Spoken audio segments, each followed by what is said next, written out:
Welcome to the 1 Million Years of Joy podcast.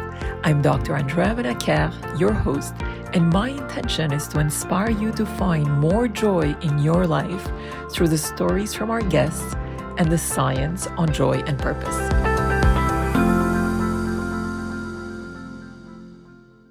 Roy, welcome. It's such a pleasure to have you with us today. Hi, it's fantastic to be with you as well. Roy, your journey spans from publishing to logistics to now focusing on chronicling life stories with LifeBook. What inspired this shift towards helping individuals share their stories, and how does this bring you joy and fulfillment? Well, it's a really big question, that, because I've obviously had a long life, and my early career as such was not academic in any way, not in publishing or anything like that. I was a failed academic and then went on to become a serial entrepreneur. So by the time I'd got to 25, I'd had 29 jobs. And I was really good at the interviews, but really bad at doing the jobs. So I kept getting fired.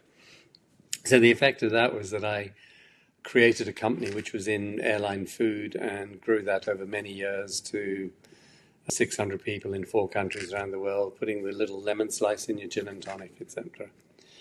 But after that was sold in the end of 2007, I really felt I needed a more purposeful life. And at the time, I'd been going through some tough times with my parents. My mother had very limited time to live. She was 86, but very much end of life. And my dad was blind and he couldn't taste his food. And I'd take him out for a meal and I'd shut him down 2 or 3 times in the meal because he'd start a story that I'd heard 100 times before. And I'd say, "Oh, Dad, I've heard that before." And as I left him, I thought, well, maybe next week it'll be better, Dad. And I thought, no, it won't. He's going to be older and more blind and more depressed. So I decided that I was going to try and find a project, something to inspire him, something to actually make him enjoy life and look forward to each week. And I got my secretary to work with me on coming up with a book with the chapters of the book, and with him being interviewed for that. And she would go along each week and interview him. And she'd be interested because she'd never heard the stories before. And that was great. And unfortunately, it didn't last very long because he passed away within sort of 2 or 3 months of that. But it got me to thinking, is how do we enable lonely or elderly people to have purpose in their life, to actually have some meaning? Not that he didn't, obviously he did, but at that stage of life, you start shutting down, you start becoming isolated, and you don't get listened to, you don't get heard, you don't have people to talk to you. So I really wanted to find a way of doing that. And interestingly enough, it was in Canada where I found that way, because I went to the Brain Health Institute in Toronto, a place called Cognicity, and I worked with them on trying to slow down cognitive decline in elder adults by engaging with them little and often. So that was my motive, to try and do that and take that little idea of the LifeBook memoir, the memoir that I did for him, to take that into a more scalable method. And that was where the breakthrough came, really, because we were able to deconstruct the interviewer from the writer, so we can do it all over the world. So the interviewer is wherever someone lives, and the writer can be anywhere with the same culture and background. And we came back and we worked out a way to do that on a scalable way and raise money. So really, it's a long story of why did I shift into that, but that was the reasoning and thinking. And I think it's very easy to answer, how did it bring joy into my life? The second part of your question. What's behind me here? And you can only see a tiny section of it, but it's this wall of books, this wall of people's life stories. It's our library. And the fact that today, around the world, over 15,000 people are holding one of these books in their hand. And it's a private story that belongs to a loved one or a very close friend, and is the story of that journey of that individual. Something I didn't achieve with my father's book. That's my father's book there. We only got like 15 pages out of his book, but good-looking man. I'm afraid it didn't run in the family, but that was that's the joy I get out of it. And I was thinking about it when I was thinking about, this conversation today. The fact that all of these elements are different things in people's lives and mean different things to people are great. I got a photograph actually, also from Canada, from a guy called Russell Pullen, who's quite happy for me to share. And he sent this photograph of his son, who will never know his granddad. His son's just been born. His dad died a year ago, so little Jad, as he's called, will never know his granddad. And he said, here's Jad consuming Dad's book in one evening.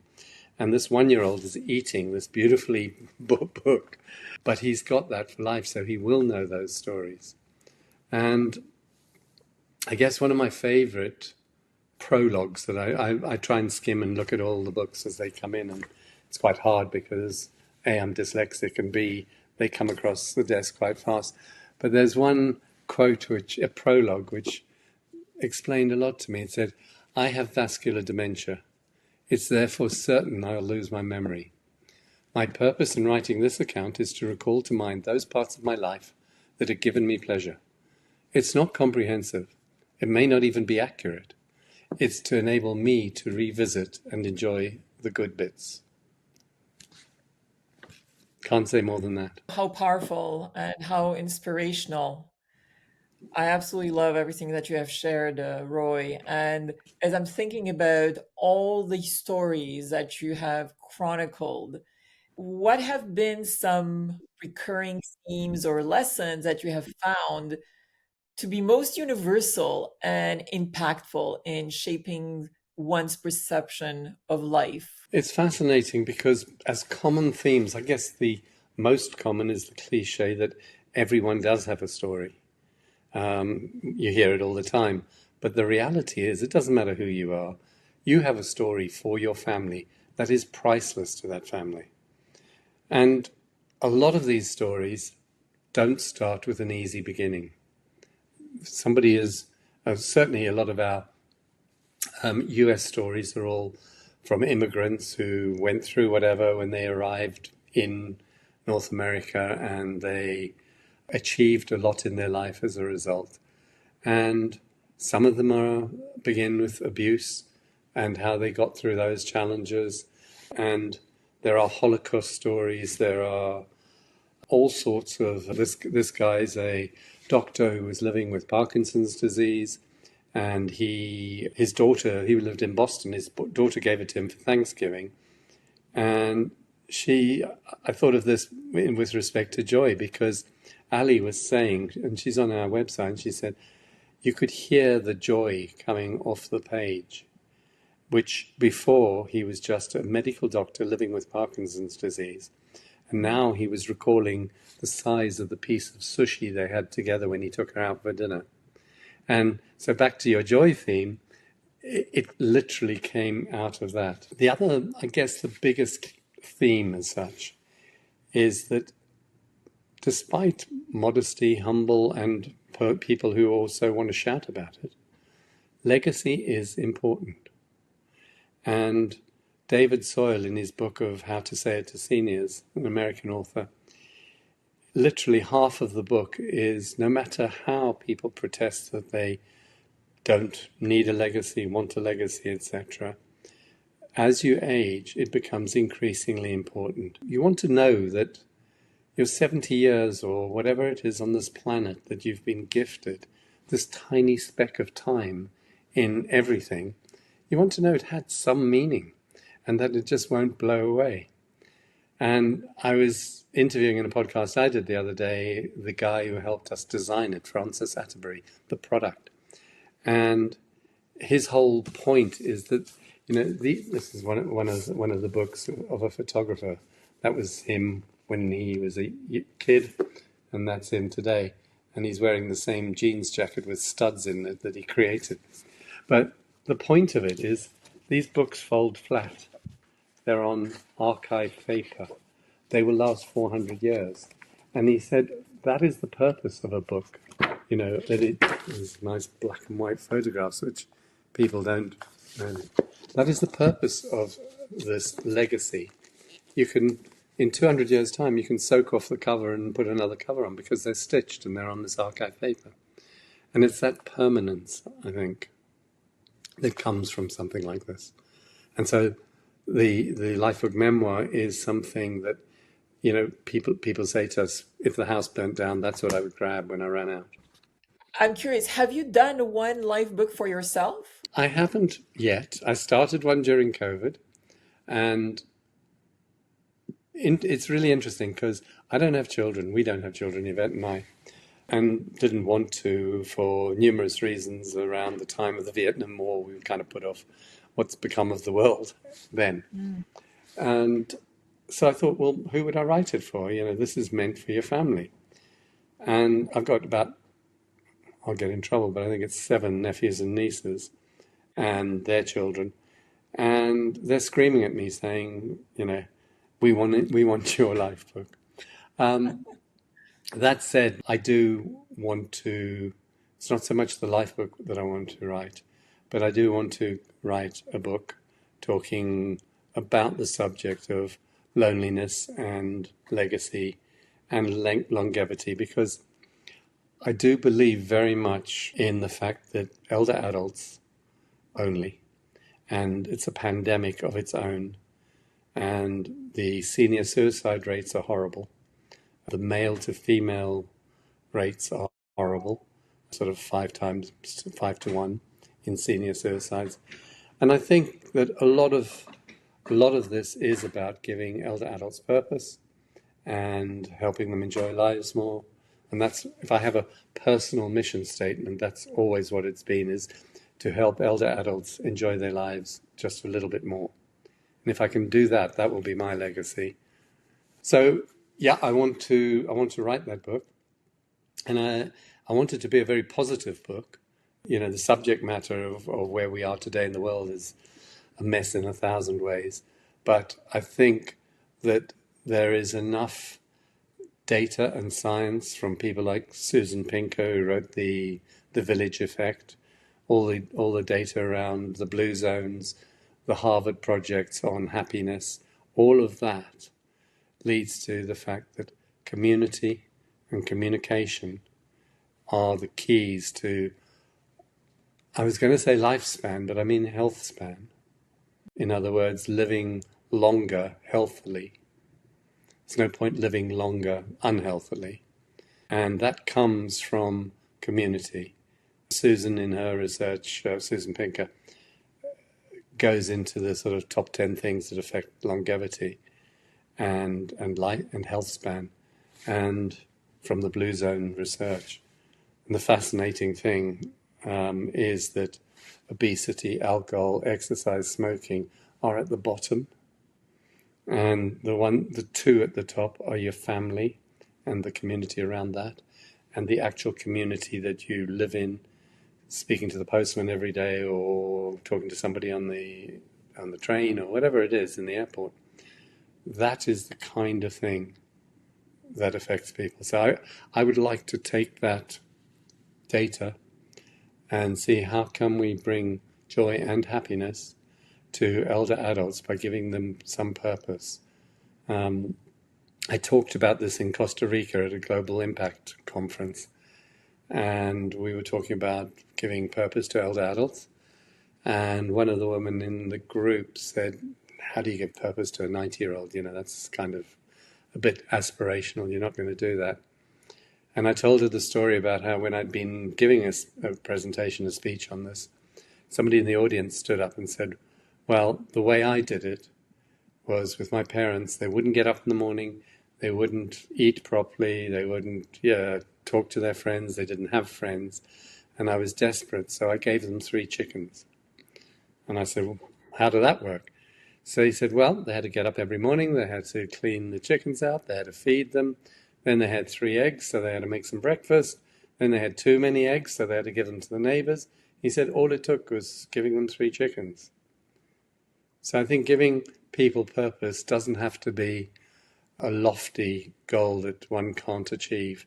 You've just got to be creative about what's going to be meaningful and what's going to achieve that objective. And what advice would you have for someone that is listening to this podcast today is dealing with isolation and loneliness, and the way they have set up their lives for various reasons, maybe they don't have family in proximity or a close community they can rely on, what key actions would you recommend that they take to tackle this isolation and start building deeper connections with people in proximity? I think it's an increasing challenge because of social media, because of technology and everything, and these people aren't necessarily tech savvy as such.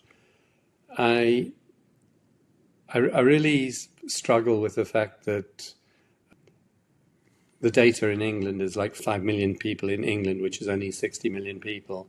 Only form of communication is the TV. They only speak to a family member once a month. When you don't hear your own voice, I don't know if you've ever done that when you've been like 3 days in hospital or something, and you come out and you suddenly, for the first time, you're speaking and you're hearing your voice. When you don't hear your own voice, you get to forget how to use it even. So I don't know if I can give advice. I think you've got to find a way to have some community. You've got to have communication. And I wouldn't be afraid of intergenerational relationships. There are many tests around the world and where nurseries are built next to elder care homes, and because young children have no filter, they have no concern. They don't see a smelly old man with hair coming out of his ears or whatever. They just see somebody who they can play with and they can listen to, who's going to tell them a story. Yes. And that, it's almost like the chicken, I'm afraid, but it's that feeling of being wanted and being heard. So if you're the person, you have to reach out and find that. And if you can find a younger person to actually talk to and you can ask them to help you with something. My mother-in-law was blind as well, and there's an association in England called the Royal National Institute for the Blind, and she became a bit of a spokesperson for them because she would get a young kid around to show her how to use her iPad, and she was on Facebook so she could stalk her grandchildren. She just wanted to see what the grandchildren were doing, and it was a way of doing it. And she even, God knows how, she even friended me without me accepting it. I had to unfriend my mother-in-law. I mean, that didn't go down well because I didn't want her stalking me. Not stalking, following. So I think if you can actually show people, and we've shown now 98-year-old father-in-law, my father-in-law, how if he actually goes onto YouTube, he can find a band, a group, a comedian that he knew from 1930 and a black and white film and once you can show them a use for something like that, they've got subject matter to talk about, to get engaged in. So I don't know if that's helpful, but you've got to be able to communicate and not be scared to talk to different age groups. Certain senior homes have actually integrated the kindergartners or young children, and they encourage actually this interaction between the super young and the seniors, and it's just been helping them so tremendously because indeed just that communication shows that you exist, that I matter, and it's just so powerful. It's fabulous. There's a certain initiatives where, okay, that's the kindergarten type of thing, but actually in this day and age where the youth of today, and I'm talking about say 18 to 30-year-olds, for me, that's youth, they are struggling to have a home, to be able to afford to live somewhere when they're going to college or whatever it is. And often elderly people are widowed. One of them is a survivor. So letting out this spare room in the home helps the younger person because they let it out for no money or very little money in exchange for spending a few evenings together and finding out what they're doing and how they're doing it, or having a meal together. So it's a win-win situation, which helps both parties. So, since we're talking a lot about joy and living more joyfully, if there would be a recipe for bringing more joy into our respective lives, what would you say would be the three main ingredients? I honestly think that, a little bit back to what I was saying before, the ability to communicate, the ability to have purpose, and to be in a community. I think it's that blend of purpose, community, and connection, and being grateful for the journey that you are on or have been on. I think it's also really important to ensure that your values are real and create that joy. I think also you shouldn't take yourself too seriously. I think we're all at risk of that, believing our own PR as such, and whatever that may be. Be prepared to have some fun along the way. So I think that keeps people smiling. Absolutely. It's so important. And there's so much research actually around the power of smiling, the power of laughter, and even just practicing actually yoga laughter has been proven to be so positive for our mental and emotional states. I think you did a podcast with Amar, didn't you? Yes. Yeah, so he runs some sessions where he gets everybody to stand up, all these serious CEOs and adults, whatever, and makes them just laugh out loud for about a minute with each other, turn left, turn right, and just laugh. And it's infectious. Yes. It's hard to do because we're all so stuck up, but it's infectious. Once you start, you can't stop, and everybody's laughing with everybody else. And so it's, yeah, the power of laughter is huge. Indeed. And on your journey, you have uncovered a very unique gift of healing people.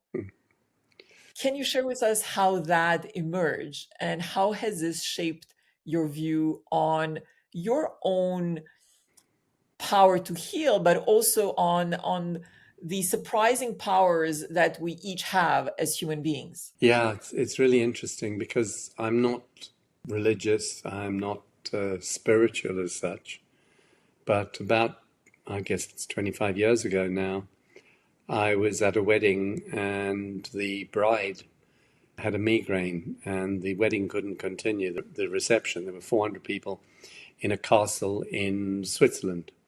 And we're all sitting there waiting for the bride who's upstairs with a migraine. And my wife said to the bride's mother, Roy's good with massage, maybe he can help. So I get sent upstairs with the bride. And I did at the time some sort of just massage along the eyebrows and the temple. And she had, her hair was all lacquered for the wedding. So messed up her hair a bit, but within 20 minutes, the migraine had gone. And I took her back downstairs, handed her to her husband, who was a Swiss guy who did not have a sense of humor. Typically handed his wife back by a stranger with her hair messed up on his wedding reception. And that continued. And then 2 weeks later, I was at Wimbledon with some other friends and went back to their house for a barbecue afterwards. And then Doreen said, I've got a migraine. I'm afraid I know what's going to happen. I'm going to get nauseous and I'm going to have to sit in a dark room for 24 hours and etc. I said, well, before you go, let me try, because I just did it a couple of weeks ago. And we did a stupid thing. We sat in the garden in the bright sunlight on one of the benches and I stood behind her. And 10 minutes later, her migraine went. And I then got the next day nauseous and had a bit of a headache. And a friend who lives just next door and does healing said, no, you've got to get rid of it. If you do something like that, you've either got to stand barefoot on the ground or wash your hands afterwards, but you must get rid of it. So I'm just learning as I go. And then 2 weeks later, I'm at a dinner party and the woman next to me has got a migraine. It's my sister's house. And she said, I get 3 a week and I'm going to have to go home. I've taken loads of pills. I said, well, let me try. And we went in the room next door, and 9.5 minutes later, because I timed it, this time I wanted to know more about it, the migraine went, and I kept in touch with her, and for several months it went. So that was the beginning of it, and it was all this contact thing, and I was curious about that, and I started started playing with some animals that were injured or whatever. I had a horse that was injured, and I was able to, because a horse or an animal can't tell you, I feel a bit better. They either get up and walk or get up and get are better, or they're not. Whereas somebody else, and this kept on going. And I did a woman in a bar where she couldn't move her elbow, and I had a beer and I was reaching over and I did her elbow for her, and all of that was contact. And then I'm in Paris at the rugby, in a rugby shirt, with my brother drinking beer in a bar, and the really pretty girl, a 23-year-old Algerian girl behind the bar serving us, you could see every time she put the glasses into the dishwasher, her back was killing her. So I said to her in French, I said, look, I do a bit of healing, but I thought if I try to stick my hand down the back of her pants while I'm standing at the bar drinking, I'm going to get a black eye from a Frenchman, no doubt.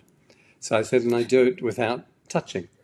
So, and I wanted to test, could I do this rather than concentrate and be in a dark room or do something? Could I do it actually having a beer with my brother and not concentrating? Was the power in my hand or was it mental? Mm-hmm. So I did this without touching while that going on. 10 minutes later, she jumped up and gave me a kiss and said, it's gone, thank you.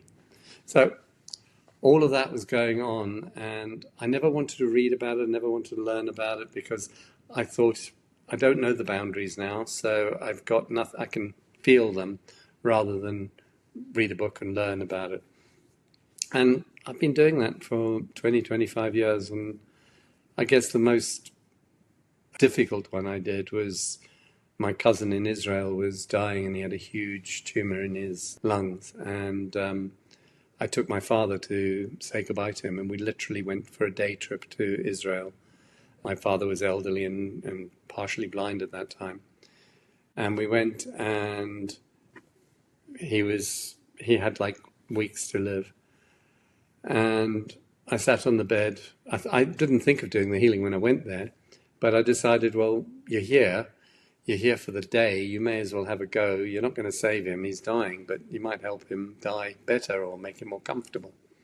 Because 90% of what I do is taking pain away. Mm-hmm. So I did a session with him in the morning, and then he sat on the edge of the bed, and I have a photo of my dad, him, Chezi, his name was, and myself there. And from sort of grey and clammy, he looked okay.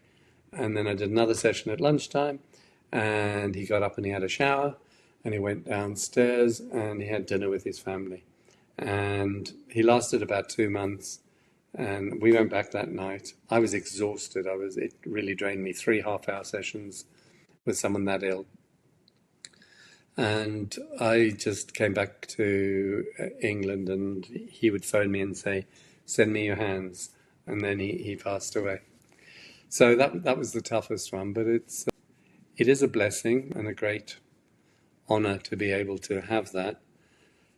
Why does it work? I have no idea. I feel it's energy. My hands are always hot. If I go skiing, I don't wear gloves. They're too hot. And when I'm doing the healing with someone, as I say, I don't touch. I can feel the pain. I pull it away. And I have to keep cooling my hands to be able to feel the temperature. Fascinating. Absolutely incredible. Thank you so much for sharing and talking about your incredible journey. I know that you're in the process of writing a book now. Can you tell us more about that, please? Yeah, I really feel that surrounded by all these books, it's really important. The last 12 years has been a hell of a journey for LifeBook Memoirs, and actually we've done all these books literally from Mauritius to Hawaii. And I feel I've learned a hell of a lot. I've learned a hell of a lot about people and about myself. And my legacy, yes, will be this library and this growing library. But I'd also like to ensure that I get back to that mission statement of, helping elder adults enjoy their lives a bit more. And it really worries me. There's so much stuff going on in the world at the moment, but elder adults, we're all living longer. People born today are going to generally be live to over 100. And what are they going to do with those last years of their life? How do we ensure they do have purpose and meaning? How do we give them joy in a different way? And legacy. I think most people don't realize that everyone leaves a legacy, like it or not. But are you going to be happy with what that legacy is? Do you know what it is? When I do some public speaking, I talk about Alfred Nobel, and I'm not sure if you know his story, but he saw his own obituary, and it wasn't his, it was his brother's. And they said, Le Marchand de la Mort est mort, the merchant of death is dead, thinking he had died. And because he had created dynamite and gelignite. And it said the man who killed more people than anyone else in the world, and that was going to be his legacy. And he took his whole fortune and he created the 5 Nobel Prizes at the time, that were the number, to actually be able to change his legacy. And look at what that Nobel legacy is today. And I want to sort of encourage other people to think about what their legacy could be and create a legacy that they're proud of. Looking back on your life thus far, if you could distill your most profound insights or lessons into a piece of advice for future generations, what would it be? I don't think I needed to live this long to have that insight, because on my desk here is a poem I wrote when I was 16 in 1969, yeah, which you can read it. It says, "A lifetime is a long time, but not enough time to live." And I think that insight, I can't believe I wrote it. I had to Google everywhere to find out if I plagiarized it or copied it, but no, I did actually write it. So that as an insight as a teenager is exactly the same.